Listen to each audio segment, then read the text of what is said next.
సాతాను మనల్ని విడిచిపెట్టేస్తాడు. అమ్మా నువ్వు పండుకో, నీ తోక ఎక్కడుందో అక్కడ పట్టుకుంటానని చెప్పి ఏం చేస్తాడు, బిడ్డలు కడుపు నొప్పి తీసుకుని వస్తాడు. బిడ్డలు కడుపు నొప్పి వస్తే ఏం చేస్తాము, ఏమో చెప్పి చూస్తాము, ఒక గేట్ కొడతాము, పండుకోరా అంటాము, భయపెడతాము, వాడు జోరుగా ఏడుస్తాడు, ఇంకో గేట్ వేస్తాము, అయినా అయ్యో చాలా కడుపు నొప్పి అంటాడు. మనం లేస్తాము, మనం లేచింది కాకుండా తన పక్కన ఉండే భర్తను లేపుతాము, అయ్యో వీడేమో గమ్మను ఉండే మరగలేదు, లే అంటాము. మనం లేచిన తర్వాత పక్కన ఉండే పిల్లలు లేస్తారు, పిల్లలు లేచిన తర్వాత తమ్ముడికి ఫోన్ చేస్తాం, తమ్ముడు ఫోన్ చేసిన తర్వాత అన్నకు ఫోన్ చేస్తాం, అంతా గుప్పు కూడుకొని ఫుల్గా ఏం చేస్తాము, ఏడ్చేది ప్రారంభం చేస్తాం. దేవుని బిడ్డలారా, అపవాది నిన్ను ఏడిపించడానికే, నిన్ను దుఃఖపరచడానికే, నిన్ను ఎంత అవమానం పాలు చేయాలో అంత అవమానం పాలు చేయడానికే వారి పరలోకం నుంచి భూమిపై వచ్చి పడినాడు. అది నువ్వు మర్చిపోతా ఉన్నావు. వాడు నిన్ను ఏడిపిస్తా ఉన్నాడు, నువ్వు ఏడుస్తూ ఉన్నావు. ఎవరి వల్ల ఈ ఏడుపు వచ్చిందని చెప్పి మీరు గుర్తు చేసుకునే లేదు. ఇది సాతాను వల్లనే సైలెంట్. ఇది సాతాను వలన నా కుటుంబంలో చిచ్చుపెట్టి నన్ను ఏడిపిస్తున్నాడని చెప్పి నువ్వు గమనములుగా నువ్వు గుర్తు చేసుకుంటే, సాతాను ఇంట్లో రాకుండా ఉండాలంటే నువ్వు ఏం చేయాలనో నువ్వు ఈజీగా తెలుసుకొని దాన్ని గుర్తుపెట్టుకొని ఆ విధంగా చేస్తే నీ ఇంట్లో సాతాను నీ కుటుంబంలో వాడు రాడు. నువ్వేం చేస్తా ఉన్నావంటే సాతానికి అవకాశం ఇచ్చేసినావు. ఇల్లు మొత్తం సాతానికి ఇచ్చేసినావు, ఇల్లు మొత్తం అపవాదికి ఇచ్చేసినావు. పనులు మాత్రం నువ్వు ఉండవు, మొత్తం వానికి స్వాధీనం చేస్తుంది. ఒంటరి నువ్వు పెట్టుకో, ఇది నువ్వు పెట్టుకో అని చెప్పేసినాము. లాస్ట్లో కడుపులో మాత్రం మనం ఉండాలి. ఇంకా 2 రోజులు పోతే కడుపులో నుంచి మనం బయట వాడు తరిమేస్తాడు.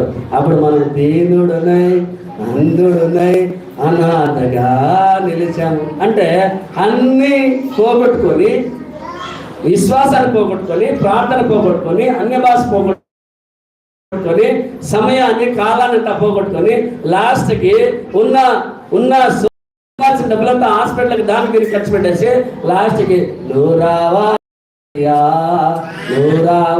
అప్పుడు చేర్చేసేది. అంతా కాలిపోయిన తర్వాత ఏం చేస్తావు? దేవుని బిడ్డలారా, అది కాలక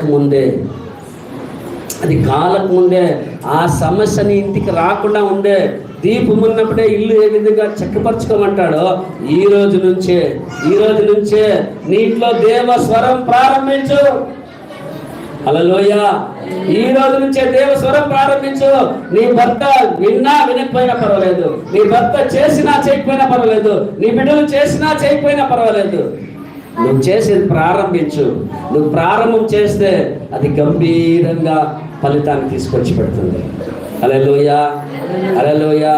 దేవుని బిడ్డలారా, తెల్లారి 4 గంటలకు లేచి నేను స్తోత్రం అని జోరుగా స్తోత్రం చేసి, అప్పుడు వీళ్ళు ఉండేవాళ్ళు ఉన్నారు కదా, వాళ్ళు ఏం చేసేది, నిదానంగా ప్రార్థన చేసేది.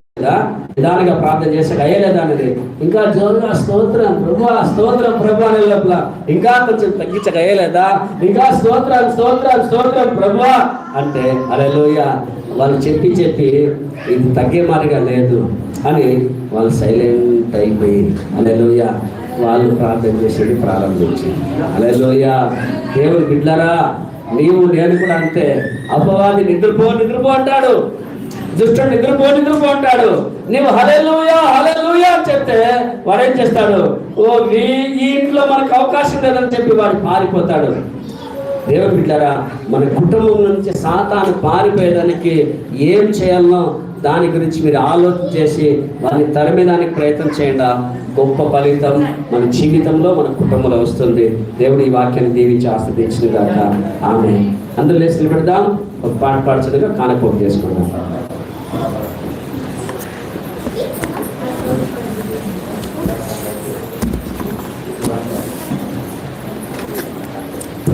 హల్లెలూయా. కాసుకొని ఉండాలి రప్ప, సమయం దొరికితే చాలు. ఆమె అట్లా ఉండాల. వాక్యం మీద దానికి మారు మనసు పొందింది కౌశల్య. హల్లెలూయా. వాక్యం మీద మారు మనసు పొందింది.